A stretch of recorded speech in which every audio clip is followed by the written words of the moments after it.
amour extrêmement grand, il se traduit par le fait que des larmes vont parfois couler de façon naturelle, de façon spontanée, à la simple pensée, puisse l'ensemble de tous les êtres jouir du bonheur.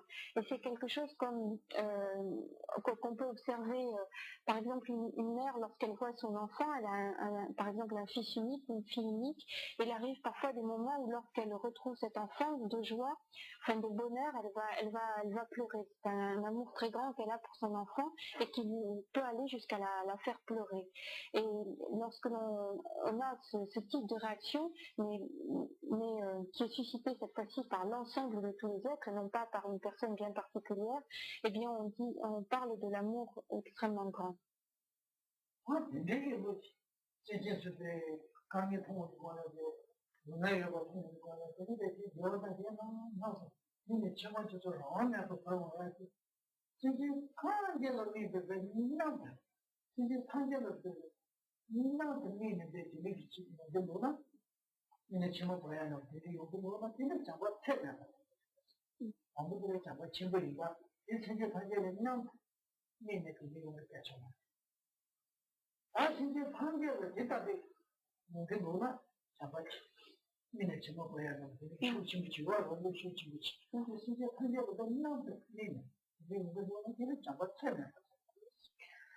Lorsque, en voyant des êtres souffrir, on a cette pensée, puissent ces êtres jouir du bonheur, et que, en pensant ceci, on a des larmes qui coulent naturellement, spontanément, eh bien on parle d'un amour extrêmement grand. Et lorsque ce type de réaction va englober l'ensemble de tous les autres, lorsque ce type de réaction, de sentiment va être dirigé vis-à-vis de l'ensemble de tous les êtres, on parle de l'amour infini.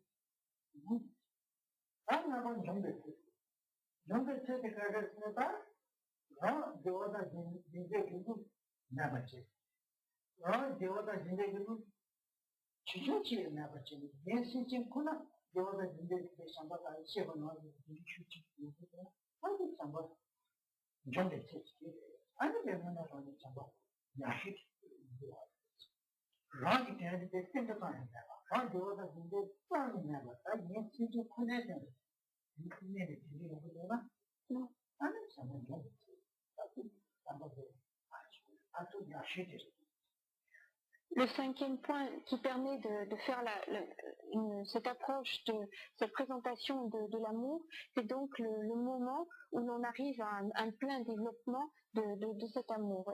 Et ce moment, eh bien, c'est lorsque on n'a plus en soi la moindre parcelle d'intérêt personnel, c'est-à-dire qu'on n'a plus en soi le moindre désir de bonheur pour soi-même, mais qu'on est entièrement motivé par, disons, l'aspiration à apporter le bonheur à l'ensemble de tous les êtres. C'est-à-dire qu'on est totalement dirigé vers les autres, totalement dirigé vers le bonheur des autres. On n'a plus la moindre petite parcelle de désir, de bonheur pour soi-même. Lorsque l'on arrive à un tel développement de l'amour, eh bien c'est sa forme la meilleure, la plus développée, et c'est donc le cinquième point.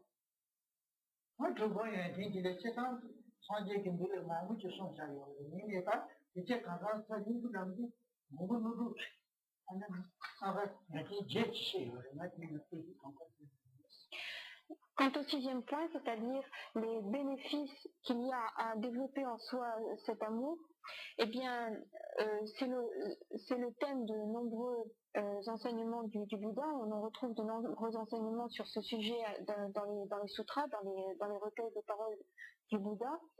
Mais pour présenter ce point ce soir, Karimbuchi va s'appuyer sur Nagarjuna, le grand maître Nagarjuna, qui a défini 8 qualités bien précises.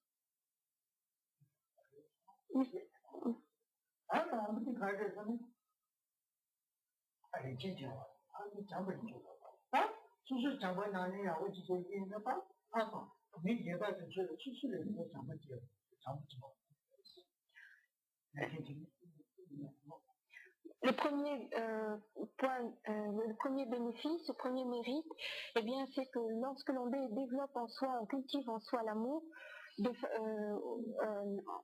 en résultat, eh bien, les dieux et les êtres célestes et les êtres humains automatiquement développeront de l'amour à notre égard.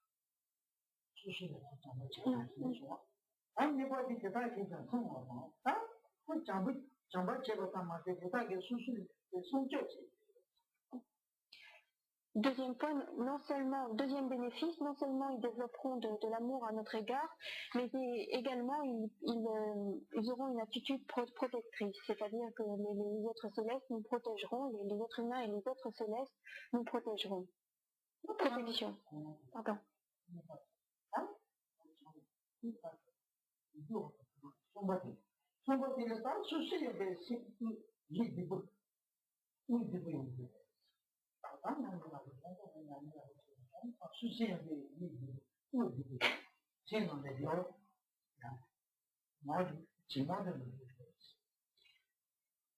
Troisième bénéfice, lorsque l'on cultive en soi cet amour, lorsque l'on développe en soi cet amour, eh bien on en retire un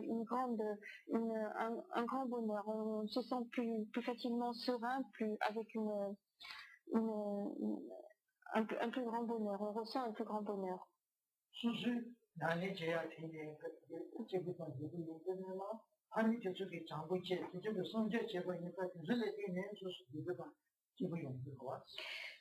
Ce bonheur que l'on ressent, il provient non seulement de la satisfaction d'avoir correctement pratiqué, mais il provient également de l'amour et de la protection qui est donnée par les êtres célestes et les êtres autour de nous.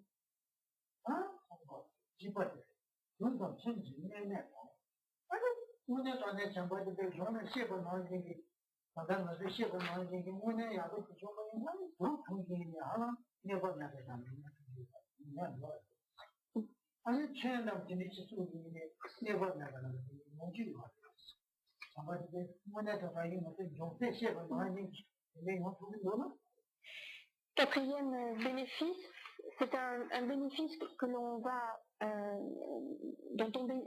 c'est un mérite dont on bénéficiera lorsque l'on aura véritablement développé en soi l'amour sous sa forme la meilleure et sous sa forme excellente, tel qu'il a été indiqué tout à l'heure, c'est-à-dire qu'on n'a plus la moindre parcelle disons d'intérêt personnel.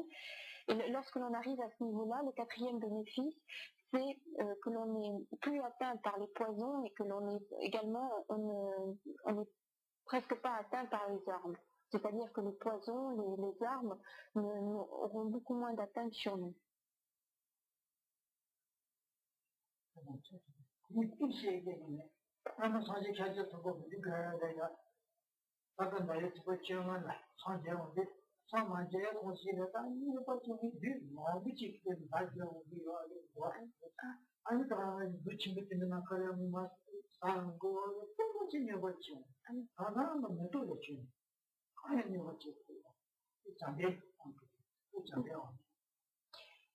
Il y a un exemple qui illustre parfaitement cela, c'est lorsque l'on repense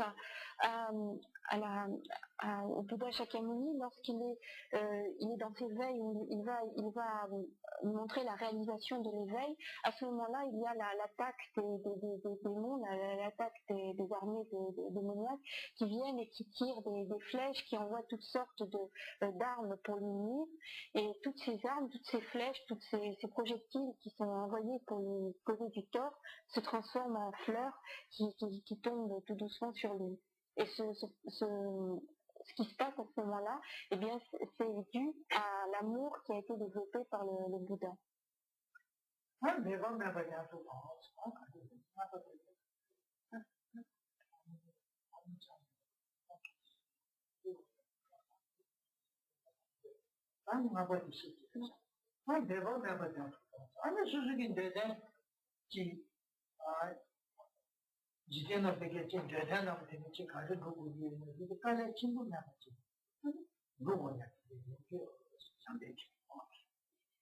Cinquième bénéfice, c'est que sans grand effort, on peut arriver à réaliser les buts que l'on s'est fixés, que ce soit des buts à l'intérieur du monde, même si ce sont des buts mondains. Donc on peut arriver à la réalisation de ces buts, sans effort, sans grand effort.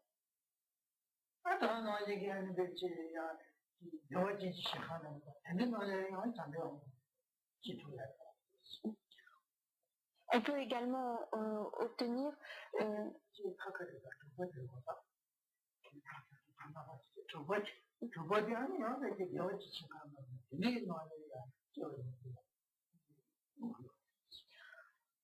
on peut également obtenir un sixième bénéfice qui est une renaissance dans des terres pures. Je peux pas, c'est une table non. Non.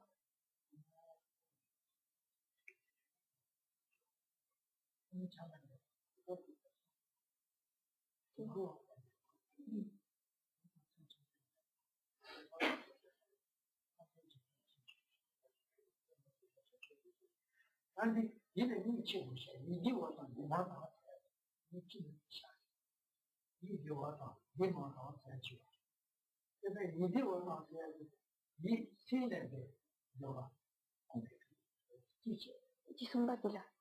Ne sont pas.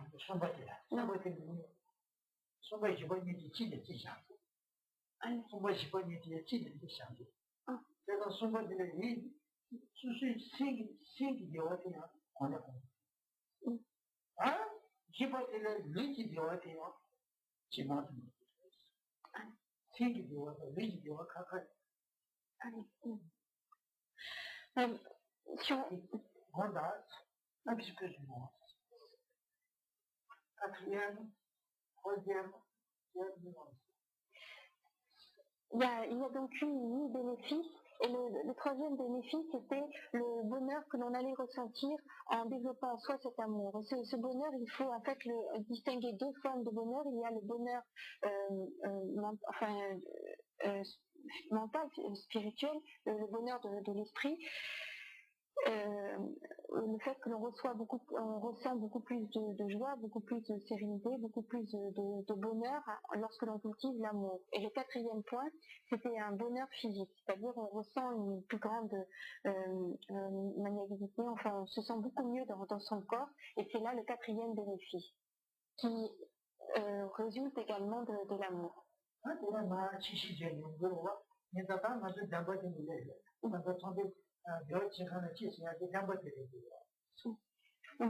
Vous corrigerez de vous-même 1, 2, 3, 4, et là on est arrivé en fait au 7e, qui était donc la possibilité de renaître dans une terre pure, dans une terre de Bouddha, une terre pure.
Et il faut également, disons, parmi les bénéfices, il y avait le fait de ne plus être sensible aux poisons et aux armes, et cela constitue en fait 2 bénéfices. D'accord. Et c'est ainsi qu'on arrive à 8. D'accord.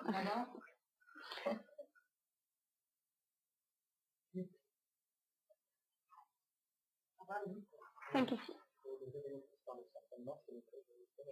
Il y a d'un côté les poisons et d'un côté les armes. Karimbuchi vous avait donné tous les deux ensemble, mais en fait, pour arriver à cette liste de 8, en fait, c'est qu'on distingue de façon précise le fait, lorsqu'on absorbe un poison, et puis le fait de recevoir d'être attaqué par des armes.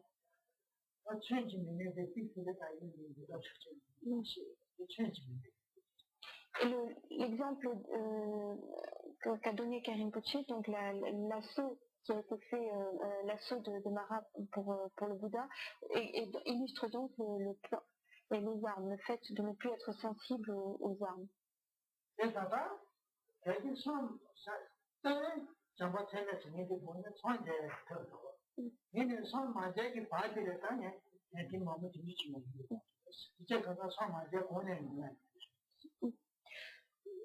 En fait, l'amour infini que l'on cherche à cultiver, à développer en soi, cela fait partie de la réalisation de l'état de Bouddha. Mais avant même que l'on ait complètement réalisé cet état, avant même que l'on ait complètement obtenu l'état de Bouddha, eh bien on jouit malgré tout déjà de grands bénéfices, de grands mérites grâce à ce développement de l'amour.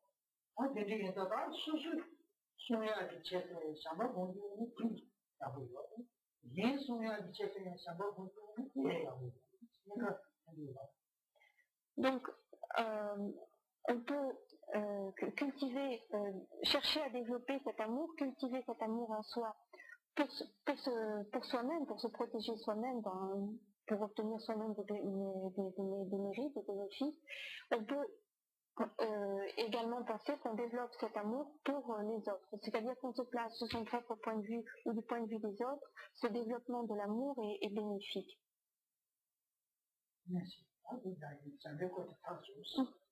Et Karimbuchi va arrêter là pour ce soir et donc il conclut ainsi ce chapitre sur l'amour.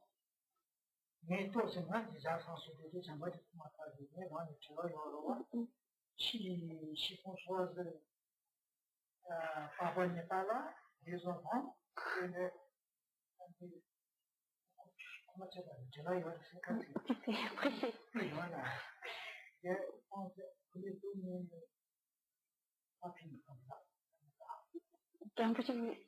voulais terminer un petit peu plus tôt, mais parce que il fallait que je rentre un petit peu plus tôt chez moi.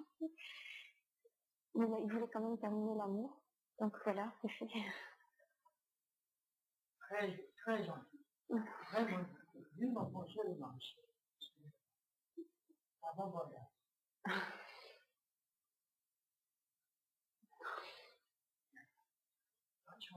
Tu me demandes ma main. On t'entend, maman.